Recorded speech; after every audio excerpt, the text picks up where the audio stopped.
verdade é que nós temos tentado, não que nós somos a imagem e semelhança de Cristo, mas nós temos tentado que Cristo seja a nossa imagem e semelhança, por causa do nosso ego, por causa do nosso egoísmo, por os nossos desejos e pelas nossas vontades próprias.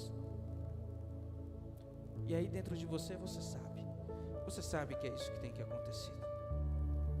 E muitas das vezes nós nos tornamos juízes com uma procuração divina, com uma procuração de Jesus, para fazer e ditar aquilo que Deus deve ou não fazer, para dizer aquilo que Deus vai fazer na vida do outro ou não fazer. E aí eu listei algumas características do que é ter um coração como o de Jesus. E a primeira característica se chama humildade. O chamado à humildade, esvaziando-se como Cristo. Filipenses capítulo 2, versículo 5 a 8 diz: tendo em vós o mesmo sentimento que houve também em Cristo Jesus, que, subsistindo em forma de Deus, não julgou como usurpação o ser igual a Deus, antes a si mesmo se esvaziou. E o que significa essa palavra se esvaziou? A palavra esvaziar no grego, que diz keno, descreve como Cristo renunciou voluntariamente os seus direitos e privilégios divinos para assumir a forma de servo. Ele não abriu a mão da sua divindade, mas escolheu o caminho da obediência e do sacrifício para cumprir o plano redentor de Deus. E quando fala que Cristo renunciou à sua posição, Ele renunciou ao seu orgulho, Ele se esvaziou por completo. E aí nessa noite o Senhor nos pergunta: nós temos nos esvaziado por completo? E você sabe o que é se esvaziar por completo? Se esvaziar por completo é deixar tudo o que eu sou, tudo o que eu fazia. A palavra paixão vem de sacrifício no original. Por isso que a sexta-feira santa se chama Paixão de Cristo, porque é sacrifício de Cristo. E é tão bonito cantarmos: Senhor, nós estamos apaixonados por Ti, nós Te amamos. Será que amamos? Será que estamos apaixonados mesmo? Será que nós somos apaixonados realmente por Jesus, a ponto de nos esvaziar? E esse esvaziar aqui entra algo muito interessante que eu vou falar um pouco mais à frente, que é sobre a santidade. Esse se esvaziar é deixar de ser quem eu era para ser uma nova criatura, porque aqueles que estão em Cristo, nova criatura, aquele que está em Cristo, nova criatura é. E o que é ser uma nova criatura? É quando eu deixo o pecado, aquilo que eu fazia. Entenda, querido, que isso é mais uma decisão racional do que uma decisão emocional. Se eu mentia, eu não minto mais. Se eu roubo, eu não roubo mais. Tudo aquilo que eu fazia de errado, eu não faço mais, porque eu decidi esvaziar-me da minha natureza pecaminosa para servir a Cristo.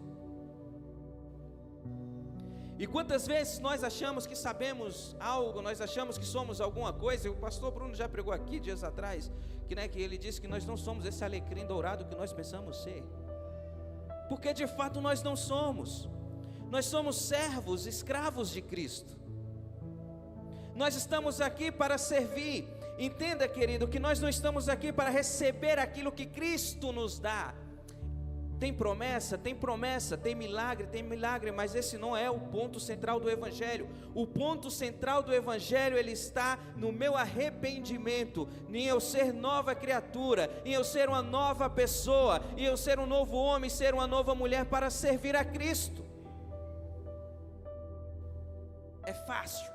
Não.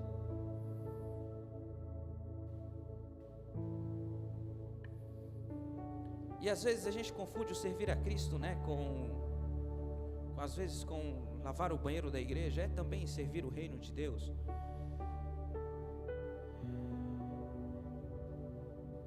Mas muitas das vezes o servir a Cristo, porque o Evangelho de Cristo, ele é razão, ele é espírito, mas primeiro ele é razão, ele é fazer, ele é entender. E aí eu vou um pouquinho mais fundo. Sabe o que é Ter esse coração de Cristo é perdoar o imperdoável. E o que me deixa muitas das vezes intrigado é que nós temos filhos que não falam com os pais, pais que não falam com os filhos, irmãos que não se falam. E que dentro da própria comunidade de fé, pessoas que não se falam, porque ai, me olhou torto, ai, porque o pastor não falou comigo, ai, porque tal pessoa fez isso comigo. Que evangelho é esse que você está vivendo e que eu estou vivendo? Se nós não somos chamados a perdoar o nosso irmão, e se nós não temos a consciência de fazer isso que é básico, como que nós queremos ver a Deus? Como nós dizemos que amamos a Deus, que nós não vemos? E o nosso irmão que está do lado, que nós estamos vendo e nós não amamos? Como que nós não estendemos a mão? Quando o nosso irmão está em pecado e nós estamos ali observando, nós não sentamos com ele, conversamos e oramos com ele e dizemos, vamos avançar. A palavra do Senhor diz, sabe por que a palavra do Senhor diz, confessai-vos os pecados uns aos outros, para que haja libertação. E muitas das vezes nós nos travando no orgulho de acharmos que nós somos alguma coisa e não temos a capacidade de sentar com o nosso irmão para entender, para conversar, para dizer, ei, vamos aqui, eu estou contigo, vamos mudar isso, vamos mudar essa história. E nós preferimos ficar no nosso lugarzinho de orgulho, de que somos bons. E antes de ministrar para vocês, eu também sou ministrado. Antes de ministrar para vocês, o Espírito Santo também ministra ao meu coração. E nós precisamos mudar a nossa mentalidade para que Deus possa entregar aquilo que Ele quer entregar para a igreja. Nós precisamos fazer o dever de casa básico, que é sermos imitadores de Cristo. Cristo lavou os pés dos discípulos, incluindo Judas.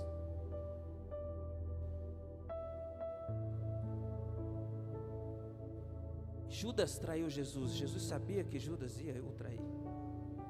Entenda que depois de tudo, Judas ainda chamou Judas de amigo. Deixa eu te perguntar uma coisa. Você tem a capacidade de, quando alguém te trair, você depois chamar essa pessoa de amigo e falar que o ama? Seja verdadeiro consigo mesmo. Você tem essa capacidade? Nós nunca mais queremos ver aquela pessoa. E nós até dizemos, perdoo, mas não sou obrigado a conviver junto. Jesus te perdoou e convive contigo. Jesus te perdoou, me perdoou. E ainda deu de presente para nós algo que se chama Espírito Santo. E às vezes quando nós estamos falando, olha, mas o que Jesus faria? E aí tem pessoas que dizem, ah, mas era Jesus. E você não é imitador de Jesus? Você não canta aqui todo domingo que o ama, que está gastando a sua vida por Ele? Você não canta aqui todo domingo, ah, Jesus, como eu te louvo e te adoro, até que o Senhor venha. Até que o Senhor venha o quê? O que você está fazendo até que o Senhor venha? O que eu estou fazendo até que o Senhor venha? O que eu estou fazendo dentro da minha casa até que o Senhor venha? O que eu estou fazendo com o meu pai, que às vezes me machucou, até que o Senhor venha? O que eu estou fazendo com a minha mãe, que muitas das vezes me magoou, até que o Senhor venha? É fácil vir aqui todo domingo e cantar, até que o Senhor venha, eu vou. Mas e a ação? Vocês já viram que a palavra oração, ela é orar, oração, orar e ação. Qual tem sido a sua ação? Diante daquilo que te machuca, diante daquele que tem te magoado, diante daquele que tem te ferido. Qual tem sido a sua ação? Ah não, eu vou esperar com que ele me perdoe, porque ele me machucou. Alecrim dourado. Estamos longe. Isso não é evangelho. Isso não é poder de Deus. E nós só vamos manifestar o poder de Deus por onde nós passarmos, se nós começarmos a viver aquilo que é básico do evangelho.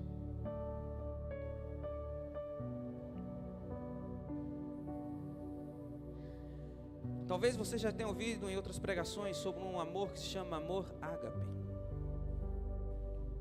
Um amor que, descrito nas Escrituras, é o mais elevado tipo de amor. incondicional, sacrificial, e que está baseado na graça de Deus. Só que esse amor, ele não é um sentimento, ele é acompanhado de práticas. Esse amor sacrificial, esse amor de perdoar o imperdoável. Durante a minha vida eu tinha uma grande mágoa da minha mãe biológica, porque quando eu nasci ela foi embora e deixou com meu pai numa fazenda lá no interior do Goiás. E aos 2 anos de idade meu pai faleceu, então eu cresci dizendo que a minha mãe tinha me abandonado, tinha deixado eu com meu pai. Aos 2 anos meu pai morreu, então eu fui levado para outra família lá no interior do Pernambuco. E eu cresci com essa mágoa da minha mãe, poxa, me abandonou. E quantas noites e quantos dias eu ficava pensando, será que ela lembra de mim? Será que ela sente saudade de mim? E eu fui crescendo com aquilo. Só que existia algo que foi o que me fez chegar até aqui, que se chama relacionamento com o Espírito Santo. Ainda que a minha natureza não quisesse perdoar, ainda que eu tivesse aquilo no meu coração, o Espírito Santo estava ali cuidando, tratando. E esse relacionamento me fez entender algo que é muito claro na palavra de Deus, que diz: ainda que o teu pai e a tua mãe te abandone, eu não te deixarei, porque eu sou teu verdadeiro pai, eu sou teu pai. E aí não era só essa mágoa, existiam outras mágoas que eu ficava: Deus, por que o Senhor levou meu pai? Por que o Senhor matou meu pai? E o Senhor me deixou sozinho. E era difícil de compreender isso, e doía.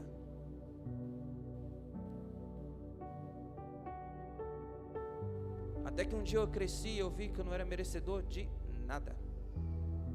Até que um dia eu entendi que eu era merecedor do inferno, que eu estava condenado ao inferno, e que Jesus foi e me presenteou com algo chamado graça, e que Ele perdoou os meus pecados, e que Ele disse: filho, eu vou te preparar, eu estou te preparando para um novo tempo, um novo momento.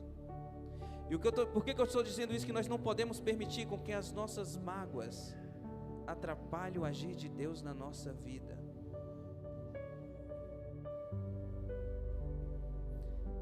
É entender esse amor de Cristo que é incondicional e viver esse amor para com o próximo. As pessoas, elas só vão viver Jesus e querer viver Jesus se ela ver Jesus em você. Se elas não ver Jesus em você, elas não vão querer viver Jesus. Que Jesus é esse que eu não conheço? Agora, se elas verem Jesus em você, elas vão querer viver Jesus. Elas vão querer: cara, que lugar que tu vai? Que Jesus é esse?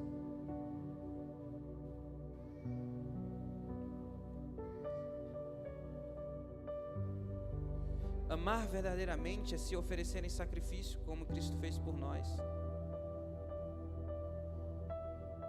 Você tem coragem de dar teu dedo mindinho por alguém? Você já percebeu que nós somos aqueles que são doadores de órgãos, nós só somos doadores de órgãos quando nós morremos? Já percebeu? Ninguém é doador de órgão em vida. Ninguém doa um rim, a não ser que seja para um familiar, a não ser que seja, porque nós não vamos usar mais. Isso aqui não funciona, acabou. O resto funciona. Então vamos doar, já que eu não estou mais aqui. Isso é só apenas uma comparação para você entender o quanto que nós somos egoístas. E você viu que Jesus deu o seu corpo e o seu espírito por nós? Ele foi massacrado, humilhado, cuspiram em sua cara, por mim e por você. E você tem a capacidade de fazer isso? É difícil. É difícil.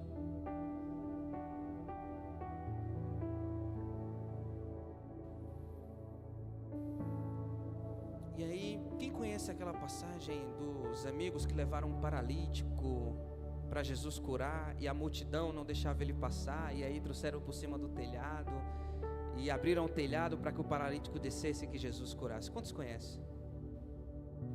Praticamente quase todos conhecem.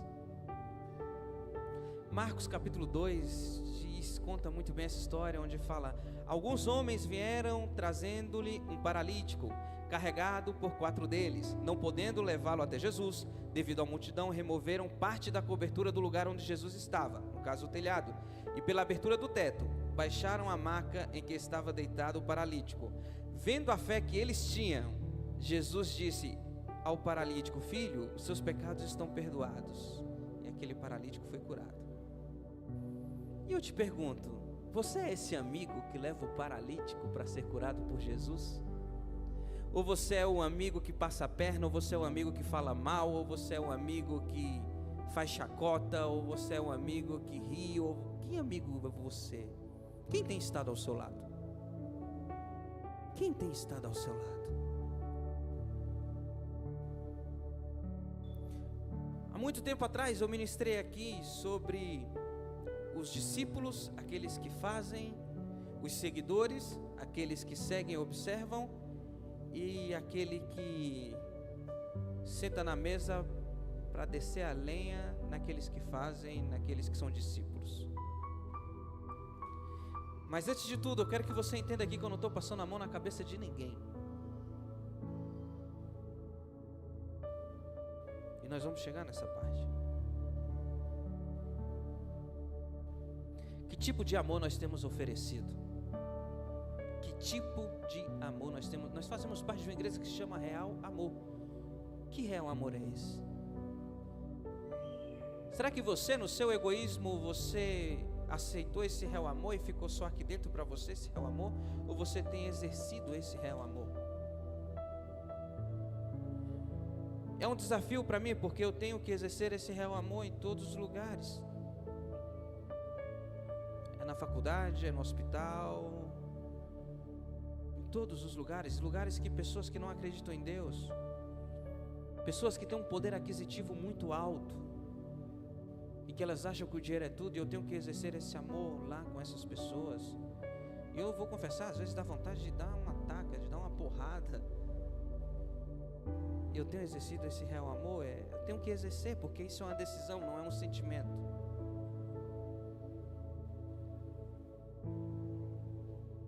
O Senhor tem me dado a oportunidade de passar por lugares incríveis, com pessoas maravilhosas, mas essas pessoas maravilhosas, muitos não acreditam em Deus,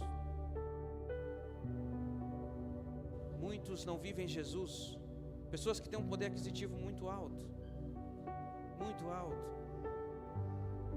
e que acham às vezes que são até Deus.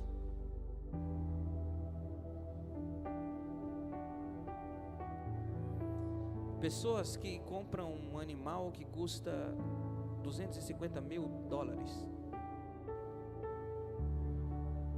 Você tem noção que para uma pessoa, com quanto dinheiro essa pessoa deve ter para ela comprar um cavalo que custa $250 mil? Isso é o mais barato. Eu montei uma hípica que tem cavalo que custa $800 mil, $1 milhão. Não estou falando de real, querido, de dólares. E às vezes você passa por essas pessoas e elas passam no seu cavalo. Eu também passo no meu. O meu não custa $1 milhão, mas custa $15 mil. Humilde, a bichinha. E eles passam assim. E eu falei: Jesus te ama. Ei, Jesus quer fazer algo na tua vida. E essas pessoas me olham e falam: é? Gente, em nome de Jesus, esses problemas no próximo mês vão acabar, viu? Estamos solucionando já. Então não se assustem, está tudo bem. E eu falei: Jesus te ama. E eles falam: não, como assim? Que Jesus é esse? Que Jesus me ama? Jesus não me ama. E eu amo. Depois que a gente montar, vamos tomar um café. E eu sento com essas pessoas para tomarem um café. Essas pessoas começam a contar as suas vidas. E aí eu começo a falar de Jesus. E aí eu começo a exercer esse amor incondicional, não concordando com suas práticas, mas eu estou lá, eu estou sentado com eles. Sabe o que a Bíblia fala de Jesus? O que a palavra de Deus fala? Diz que quando Jesus estava vindo, os fariseus olhavam para Jesus e diziam: lá vem aquele que come e bebe com os pecadores, lá vem aquele que senta com a prostituta, lá vem aquele que deixou com que a prostituta viesse aos seus pés e desse uma oferta, lá vem aquele que senta com aqueles que estão marginalizados. Era isso que os fariseus falavam de Jesus. E aí eu vou de um extremo ao outro, porque ao mesmo tempo que eu sento com essas pessoas que têm um poder aquisitivo muito alto. Ontem eu sentei não, um prisioneiro cortou o meu cabelo, um ex-prisioneiro, que pegou 4 anos de cadeia, com um linguajar totalmente diferente, com uma outra realidade. E aí enquanto ele cortava meu cabelo, eu fui perguntando sobre a sua vida, ele foi me contando, e aí nós fomos conversando.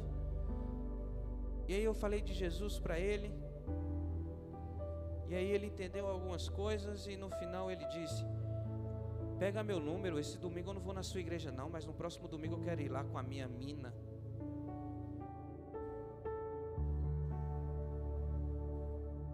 Naquele momento eu não o julguei, eu apenas ouvi, compreendi a sua história, compreendi aquilo que ele estava falando. Só que eu sei que quando a graça o alcança, ele já foi perdoado antes mesmo dele cometer os crimes que ele cometeu. Porque Jesus o amou há 2000 anos atrás, lá na cruz do Calvário, e levou sobre si os pecados dele, e os meus também.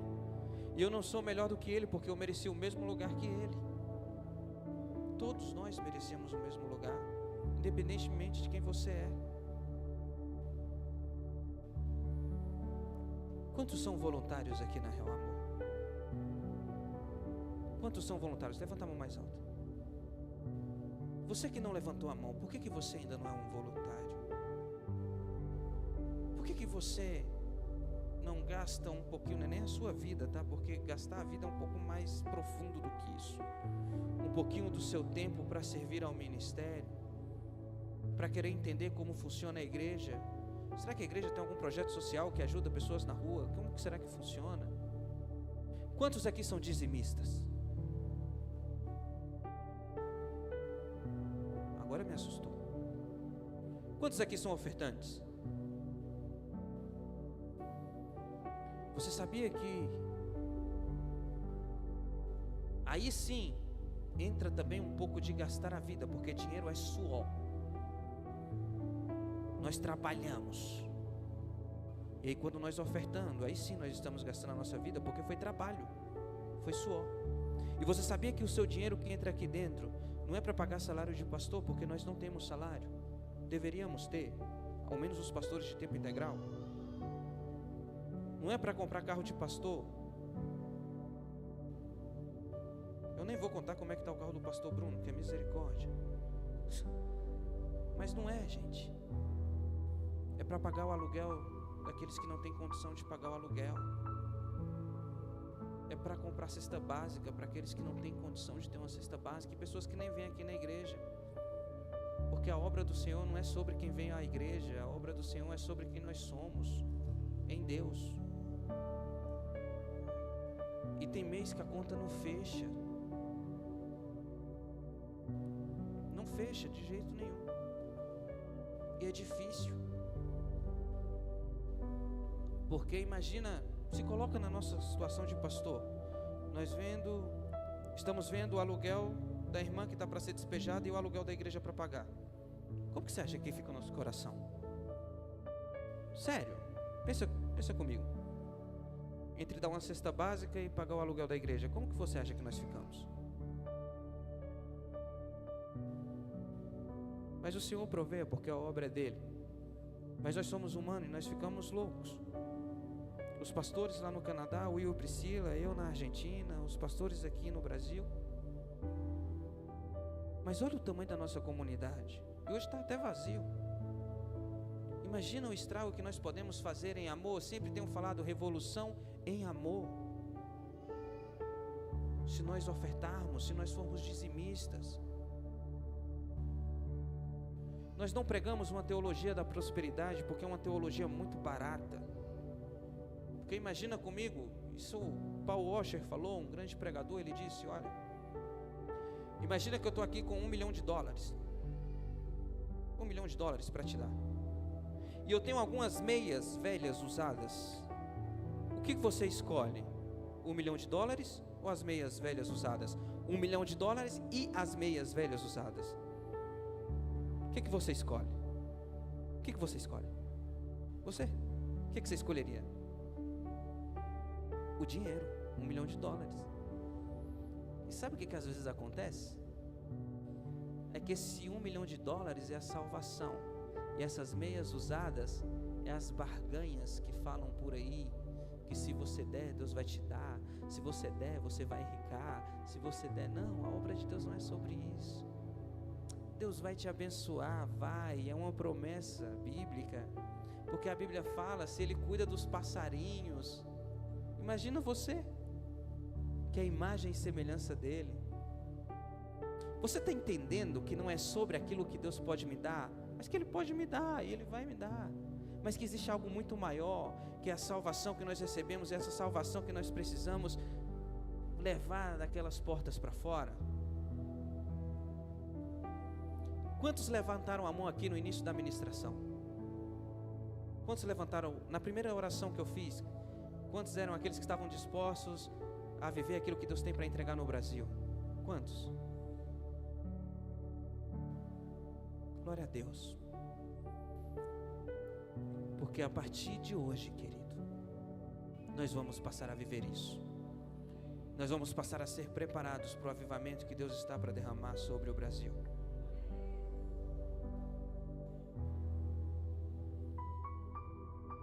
Ei, você sabe por que eu falei que Deus se agrada do teu coração?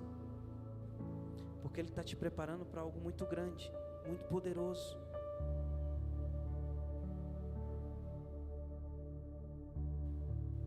Ainda que nem você mesmo creia, Ele está te formando do zero, para você viver algo poderoso nele, para que pessoas possam ser alcançadas através da tua vida, para viver esse real amor. Isso que você está vivendo hoje, isso que você fala que sente, Ele está te preparando. Ele me conhece. Eu não curto muito algumas coisas assim, sabe? Quando eu falo, é porque realmente o Espírito Santo falou comigo. E às vezes eu pergunto umas 10 vezes ainda. Eu falo: e aí, serão mesmo?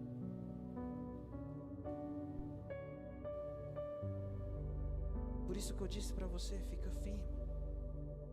Fica firme naquilo que o Senhor tem para a tua vida. Fica firme. Descansa. Ele vai fazer. Ele vai fazer. Você não está naquela hípica à toa. Você não está ali à toa. Antes de você vir para cá, o Senhor te levou para lá. E não foi à toa. Então, fica firme.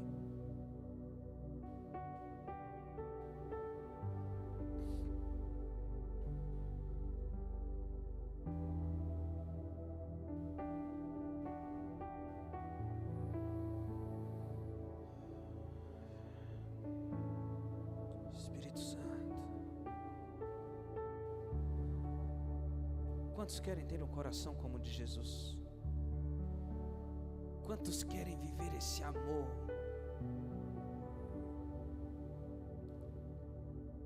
E a partir de hoje, saindo daqui, aqueles que têm que pedir perdão para alguém, você vai pedir perdão ainda que tenham te ferido. Porque a Bíblia nos ensina que quem tem que pedir perdão não é quem ofendeu, mas é quem foi ofendido. Existem pessoas aqui que têm que se consertar com familiares. E ao mesmo tempo que eu prego sobre isso, que eu falo sobre a eternidade, imagina se você morre agora.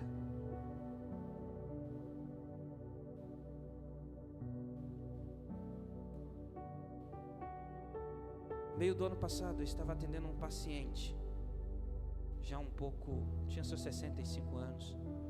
Enquanto eu conversava com ele, ele disse: minha mãe morreu, tem tanto tempo, meu pai morreu. E ele falou: mas sabe o que é que mais me dói, doutor?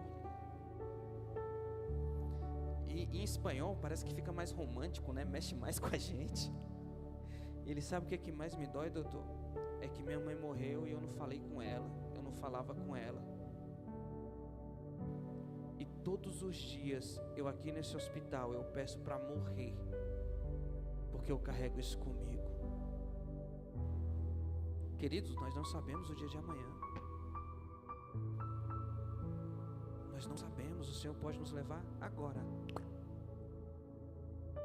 É num piscar de olhos.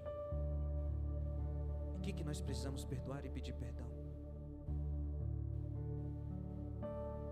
Eu tive que pedir perdão a muitas pessoas por aquilo que eu falei delas, por aquilo que eu fiz.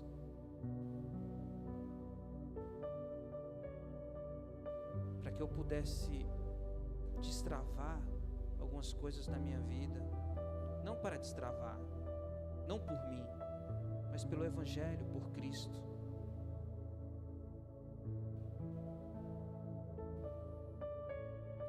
Eu morei com uma família que me espancava. No dia do meu batismo eu tive que andar assim na chácara.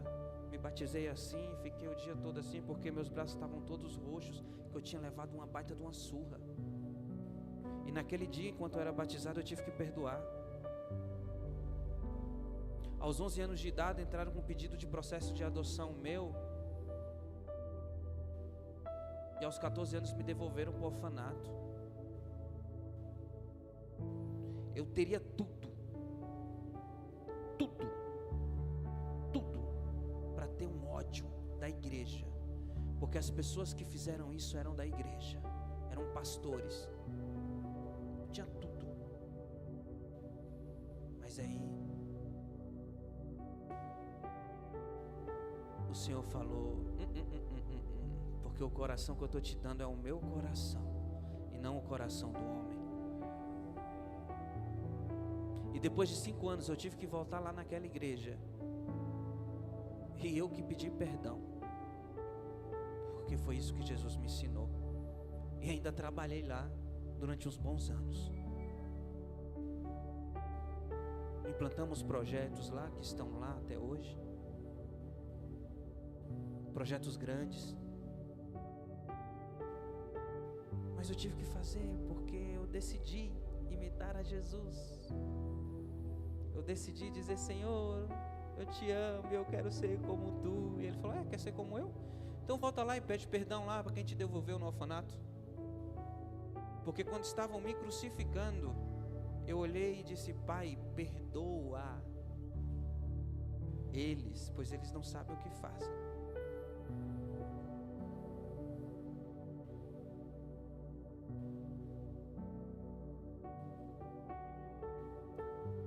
E quando nós vamos crescendo na fé, aí nós descobrimos o dom que nós temos em Deus, os dons do Espírito, né? Os dons do Espírito, que é a palavra de sabedoria, a palavra de conhecimento, fé, os dons de cura, operação de milagres, profecia, discernimento de espíritos, línguas, interpretação de línguas e etc. E aí quando nós chegamos a um nível, agora eu estou falando de voluntários para cima, tá? E aí nós achamos que somos alguma coisa, né? Sou escolhido de Deus, sou o bambambam do rolê. Ai, ai. Pior que não somos.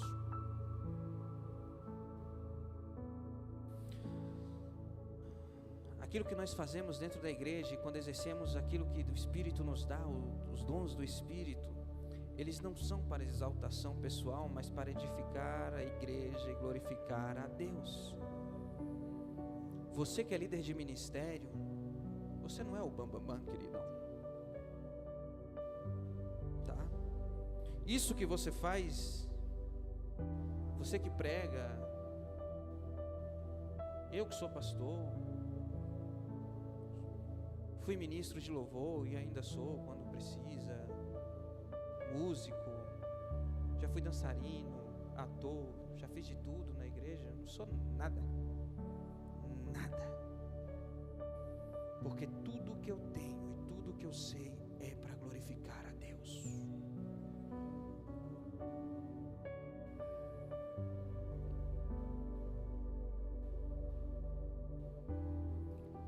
vez perguntaram para Lutero, um sapateiro perguntou para ele: ei, como é que eu faço para glorificar a Deus? E Lutero falou: faça bons sapatos e vendam por um preço justo e você vai estar glorificando a Deus. E talvez você não foi chamado também para ser um pastor, para ser um líder, mas na tua profissão você tem que glorificar a Deus. Você tem que ser honesto. Essa semana eu estava conversando com meu pai. Sempre que eu me encontro com meu pai, eu brinco que é uma célula, no qual ele é o líder e eu sou o discípulo, porque ele é fantástico. Ele falou algo interessante. Ele falou: eu como empresário, eu tenho que ter uma responsabilidade social. E aí eita, isso é glorificar a Deus. Ainda que ele não esteja no templo todos os domingos, mas quando ele diz: eu tenho que ter uma responsabilidade social, é glorificar a Deus. Mas entenda que glorificar a Deus também não é somente ser um bom cidadão, um bom filho. Não. Você que está aqui nessa cadeira tem um pouquinho mais, tá?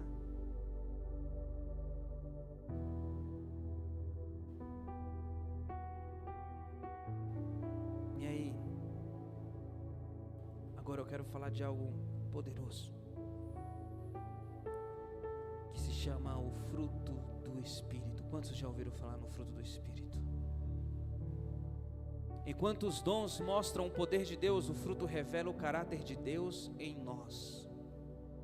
O fruto revela o caráter de Deus em nós.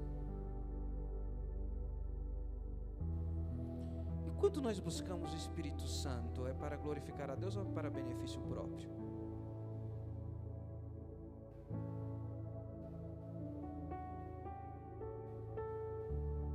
Por último, nós estamos permitindo que o Espírito Santo molde o nosso caráter?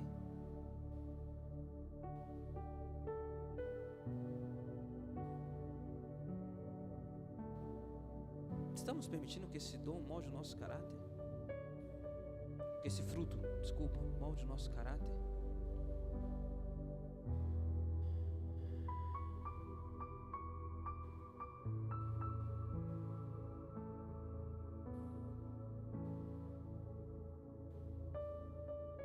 Você sabia que esse fruto do Espírito é mais para com o outro do que para nós mesmos?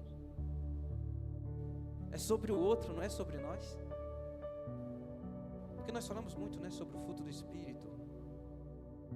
Ah, paciência. Essa paciência, você acha que é com quem, lindo? É com o outro. Não é com você, não. Com você o Espírito está habitando em você e está trabalhando, mas é com o outro. Aquilo que nós dizemos ser como cristão não é sobre nós, é sobre o outro. Jesus, quando ele veio, ele falava com o outro para com o outro e sobre o Pai. Ainda que ele fosse rei, dono, você tem noção que ele estava na criação? Ele viu o diabo ser atirado na terra. Olha o quão poderoso ele era. E mesmo assim, quando perguntaram quem ele era, ele continuou calado e foi massacrado, humilhado, pisado.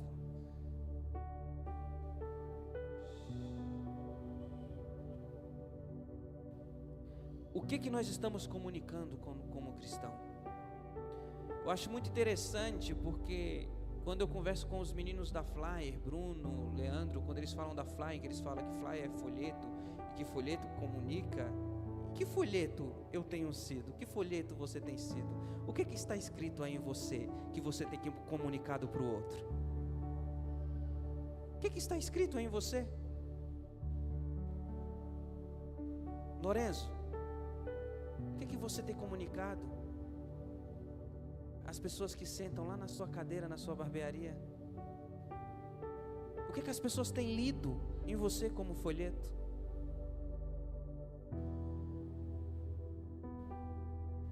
O que as pessoas têm lido em mim quando eu estou no hospital atendendo um paciente? O que esse paciente lê em mim? Quantos são empresários aqui? Eu gosto de fazer essas perguntas. O que o teu funcionário tem visto em você?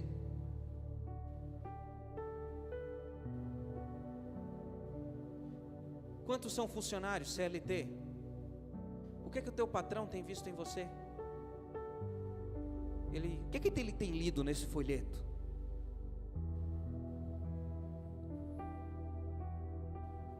O perdão, ele reflete a graça de Cristo. Colossenses 3,13 diz: suportem-se uns aos outros e perdoem as queixas que tiverem uns contra os outros. Perdoe como o Senhor lhes perdoou. Perdoou como quem? Não, fala, vamos interagir. Perdoe como quem? Só que às vezes nós nos esquecemos que nós fomos perdoados e nós não queremos perdoar o outro. Nós não queremos abraçar. Nós não queremos dizer te amo.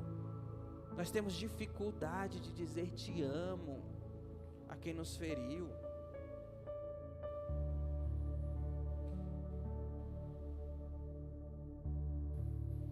Estevão, mesmo enquanto era apedrejado, clamou: Senhor, não lhes imputes este pecado.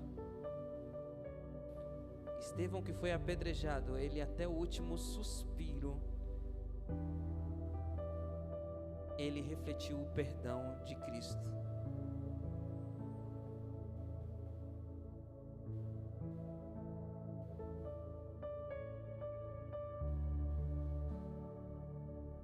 Nós só vamos ser mais parecidos com Cristo quando nós aprendermos a perdoar. Se nós não perdoarmos, nós não parecemos com Cristo. Amém? Vocês estão dormindo? Amém?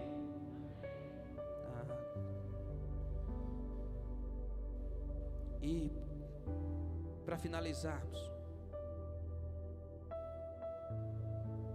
o chamado à santidade. A palavra ágios, traduzida como santo, significa separado, consagrado para Deus. E Deus nos convida nessa noite a viver uma vida de santidade, porque Ele era santo. Ele disse: sede santo como eu sou santo. Quantos querem ser santos aqui como o Senhor? Quantos querem ser separados como o Senhor?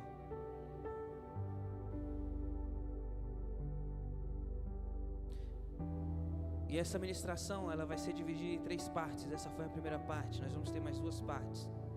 E no momento certo, o Senhor vai me trazer aqui, nós vamos continuar. Amém? Mas por último, quantos já ouviram falar em Francisco, conhecido na Igreja Católica como São Francisco? Quantos já ouviram falar em São Francisco? Eu creio que todos, né? Aqueles que já foram católicos. São Francisco, muito tempo depois, quando veio a reforma, ele também foi um exemplo para os reformadores de uma vida dedicada aos humildes, aos pobres. Ele abandonou a riqueza para viver em obediência a Deus, servindo aos marginalizados, nos piores lugares que você pode imaginar. E ele serviu de exemplo também para os reformadores. E a oração de São Francisco chamado na Igreja Católica, eu acho que todo mundo lembra, que ele diz: Senhor, fazei de mim um instrumento de vossa paz, onde houver ódio, que eu leve o amor, onde houver ofensa, que eu leve o perdão, onde houver discórdia, que eu leve a união, onde houver dúvida, que eu leve a fé, onde houver erro, que eu leve a verdade, onde houver desespero, que eu leve a esperança, onde houver tristeza, que eu leve a alegria, onde houver trevas, que eu leve a luz. Ó Mestre, fazei que eu procure mais consolar que ser consolado, compreender que ser compreendido, amar que ser amado, pois é dando que se recebe, é perdoando que se é perdoado, e é morrendo que se vive para a vida eterna. Um exemplo de esvaziar-se por completo e dizer: ó Mestre, fazei-me instrumento teu.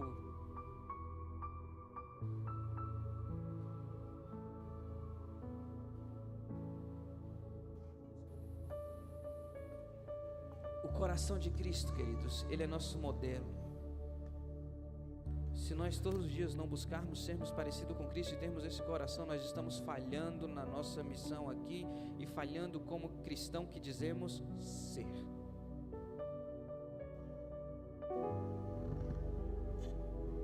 Estamos falhando. E agora eu quero fazer uma pergunta àqueles mesmos que levantaram a mão lá na oração do início: quantos querem ter um coração como o de Cristo? Talvez, querida, a pessoa que você tem que perdoar nem está mais entre nós. Talvez o Senhor já levou, ou talvez está distante. Mas essa primeira parte dessa ministração que fala sobre perdão, eu quero te convidar a ficar de pé nessa noite.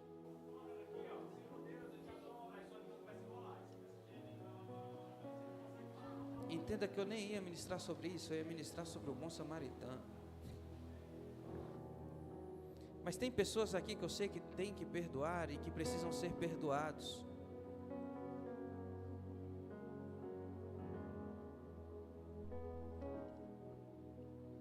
Eu queria que você abaixasse sua cabeça, fechasse os seus olhos, e que antes que o louvor comece, que fique só o instrumental, você comece a trazer à memória essa pessoa que te feriu, e que você pudesse dizer dentro de você: eu te perdoo. Eu te perdoo porque Jesus me ensinou hoje que eu devo perdoar e que eu devo ser como Ele. E se a pessoa que você tem que pedir perdão não estar aqui ou não está mais entre nós, que você possa pedir também: me perdoa, e que você possa dizer o nome dessa pessoa. E se essa pessoa for o seu pai ou a sua mãe, que você possa pedir perdão. E se essa pessoa ainda estiver viva, que você possa ligar para ela amanhã ou hoje mesmo e consertar a sua vida. A palavra sermão vem de conserto. O que nós fazemos aqui todo domingo é um sermão, é um conserto. E o Senhor nessa noite Ele está nos convidando a nos consertar, porque Ele só vai entregar algo para nós se nós nos consertarmos.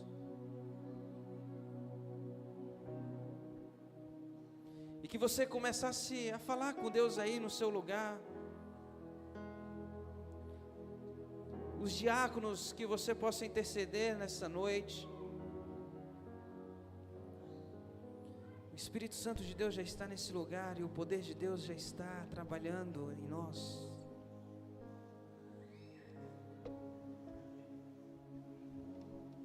E que nessa noite nós possamos pedir perdão a quem devemos pedir e perdoar a quem nós devemos perdoar.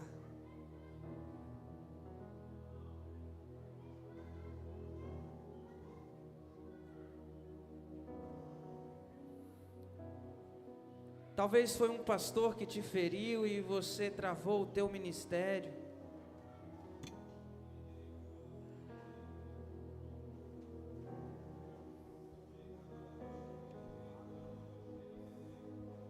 Talvez foi um líder que te feriu e você deixou seu ministério de lado.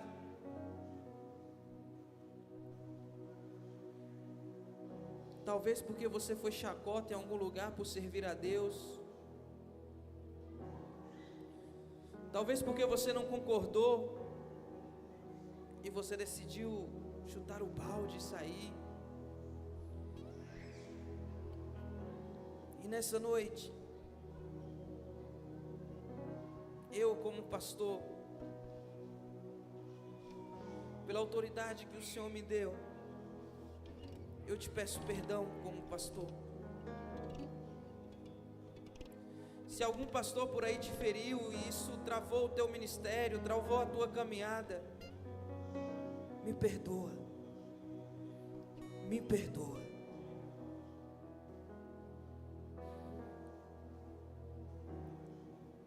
Espírito Santo, que o Senhor possa abraçar, Senhor, nessa noite a cada um que aqui está.